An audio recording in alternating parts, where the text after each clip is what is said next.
തെരഞ്ഞെടുപ്പ് ചുമതലയുള്ള ഉദ്യോഗസ്ഥർക്ക് പോസ്റ്റൽ ബാലറ്റ് ലഭിച്ചില്ല എന്ന ആക്ഷേപത്തിൽ തെരഞ്ഞെടുപ്പ് കമ്മീഷന് കർശന നിർദ്ദേശവുമായി ഹൈക്കോടതി. ഉദ്യോഗസ്ഥർക്ക് പോസ്റ്റൽ ബാലറ്റ് 2 മണിക്കകം നൽകേണ്ടതുണ്ട്. പോസ്റ്റൽ ബാലറ്റ് നൽകിയെന്ന് 3:30-കകം ഹൈക്കോടതിയെ അറിയിക്കണം. ഇടക്കാല ഉത്തരവിറക്കിയിരിക്കുന്നു ഹൈക്കോടതി. ആരുടെയും വോട്ടവകാശം തടയാനാകില്ല എന്നാണ് ഹൈക്കോടതി വ്യക്തമാക്കുന്നത്. ഉദ്യോഗസ്ഥരുടെ പരാതി വിശദമായി തന്നെ റിപ്പോർട്ട് ചെയ്തിരുന്നു.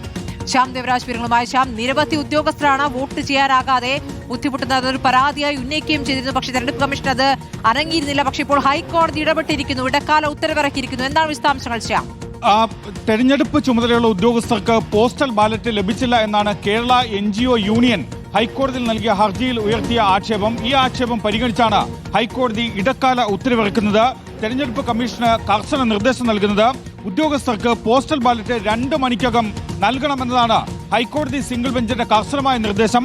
മാത്രമല്ല, അപേക്ഷ പരിഗണിച്ച് ഈ ഫെസിലിറ്റേഷൻ സെന്ററിന്റെ ചുമതലയുള്ള ഉദ്യോഗസ്ഥർ കർശനമായ നടപടി സ്വീകരിക്കണം. പോസ്റ്റൽ ബാലറ്റ് നൽകിയെന്ന് 3:30-കകം ഹൈക്കോടതിയെ അറിയിക്കണം. തെരഞ്ഞെടുപ്പ് കമ്മീഷൻ 3:30-കകം ഹൈക്കോടതിയെ അറിയിക്കണമെന്ന നിർദ്ദേശവും കൂടി ഹൈക്കോടതി നൽകുകയും ചെയ്തു. ഇക്കാര്യത്തിലാണ് ഹൈക്കോടതി ഇടക്കാല ഉത്തരവിറക്കിയത്. അല്പസമയത്തിനകം തന്നെ ഈ ഉത്തരവ് വെബ്സൈറ്റിൽ പ്രസിദ്ധീകരിക്കുകയും ചെയ്യും. എല്ലാവർക്കും പോസ്റ്റൽ ബാലറ്റ് ലഭിച്ചുവെന്ന് ഉറപ്പാക്കണം എന്നാണ് ഹൈക്കോടതി തെരഞ്ഞെടുപ്പ് കമ്മീഷൻ നൽകിയ നിർദ്ദേശം.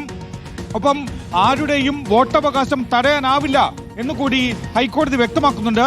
പോളിംഗ് ഉദ്യോഗസ്ഥരുടെയും പോളിംഗ് ഏജന്റുമാരുടെയും വോട്ടവകാശം തടയാനാവില്ല. ഇലക്ഷൻ ഫെസിലിറ്റേഷൻ കേന്ദ്രങ്ങളുടെ ചുമതലയുള്ള ഉദ്യോഗസ്ഥർ നടപടിയെടുക്കണമെന്നാണ് ഈ ഹർജിയിൽ ഹൈക്കോടതി നൽകിയ നിർദ്ദേശം. NGO യൂണിയനാണ് ഇത് സംബന്ധിച്ച ഹർജി നൽകിയത്. NGO യൂണിയൻ ഈ ഹർജിയിൽ ആക്ഷേപിച്ചിരുന്ന ഏറ്റവും പ്രധാനപ്പെട്ട കാര്യം തെരഞ്ഞെടുപ്പ് ചുമതലയുള്ള ഉദ്യോഗസ്ഥർക്ക് പോസ്റ്റൽ ബാലറ്റ് ഇതുവരെയും ലഭിച്ചില്ല എന്ന കാര്യമാണ്. ഏപ്രിൽ 1-നും 8-നുമകമാണ് ഈ പോസ്റ്റൽ ബാലറ്റ് വോട്ട് രേഖപ്പെടുത്തി തിരിച്ചു നൽകേണ്ടത്. എന്നാൽ പോസ്റ്റ് ബാലറ്റ് ഇതുവരെയും ലഭിച്ചില്ല എന്നതാണ് NGO യൂണിയൻ ഉയർത്തിയ ആക്ഷേപവും. ഇലക്ഷൻ ഫെസിലിറ്റേഷൻ കേന്ദ്രങ്ങളിലും ബാലറ്റ് ലഭിച്ചില്ല എന്ന വാദവും കൂടി ഹൈക്കോടതിയിൽ NGO യൂണിയൻ ഉയർത്തുകയും ചെയ്തു. ഈ വാദങ്ങൾ പരിഗണിച്ചാണ് ഹൈക്കോടതിയുടെ കർശനമായ നിർദ്ദേശം കേന്ദ്ര തെരഞ്ഞെടുപ്പ് കമ്മീഷന് നൽകുന്നത്. എല്ലാ ഉദ്യോഗസ്ഥർക്കും അവരുടെ അപേക്ഷ പരിഗണിച്ച് ഇന്ന് തന്നെ ഉച്ചയ്ക്ക് 2 മണിക്ക് അകം തന്നെ, ആദ്യം 1 മണി എന്ന് പറഞ്ഞു, പക്ഷേ പരമാവധി 2 മണിക്കകം തന്നെ ഈ പോസ്റ്റൽ ബാലറ്റ് കൈമാറണം.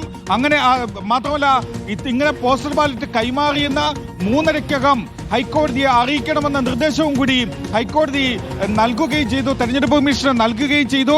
ഇതൊരു കർശനമായ നിർദ്ദേശം എന്ന നിലയിലാണ് ഹൈക്കോടതി single bench justice bench Kurian Thomas അധ്യക്ഷനായ സിംഗിൾ ബെഞ്ച് തെരഞ്ഞെടുപ്പ് കമ്മീഷന് നൽകിയിരിക്കുന്നത്. അങ്ങനെയാകുമ്പോൾ ശ്യാം, ഇപ്പോൾ തെരഞ്ഞെടുപ്പ് ജോലിക്ക് പോയിരിക്കുന്ന ഉദ്യോഗസ്ഥർക്ക് അവർക്ക് വോട്ട് ചെയ്യാൻ അടുത്തൊരു ദിവസം നൽകേണ്ടതായി വരുമല്ലേ ശ്യാം?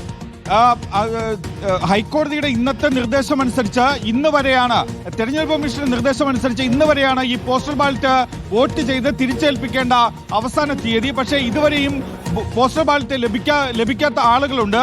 അങ്ങനെയുള്ള ആളുകൾക്ക് അവർ ഏത് ഫെസിലിറ്റേഷൻ കേന്ദ്രത്തിലാണോ നിലവിൽ തെരഞ്ഞെടുപ്പ് ചുമതലയുമായി ബന്ധപ്പെട്ടുള്ളത്, അതിലെ ആ ചുമതലയുള്ള ഫെസിലിറ്റേഷൻ കേന്ദ്രത്തിന്റെ ചുമതലയുള്ള ഉദ്യോഗസ്ഥന് അപേക്ഷ നൽകാം. ആ അപേക്ഷ പരിഗണിച്ച് 2 മണിക്കുള്ളിൽ പോസ്റ്റൽ ബാലറ്റ് നൽകണം. ഈ പോസ്റ്റൽ ബാലറ്റ് നൽകുമ്പോൾ പോസ്റ്റൽ ബാലറ്റ് ഇങ്ങനെ നൽകി, ഇത്ര അപേക്ഷകൾക്ക് ഈ പോസ്റ്റൽ ബാലറ്റ് 2 മണിക്കകം നൽകിയെന്ന് തെരഞ്ഞെടുപ്പ് കമ്മീഷൻ ഉറപ്പാക്കണം.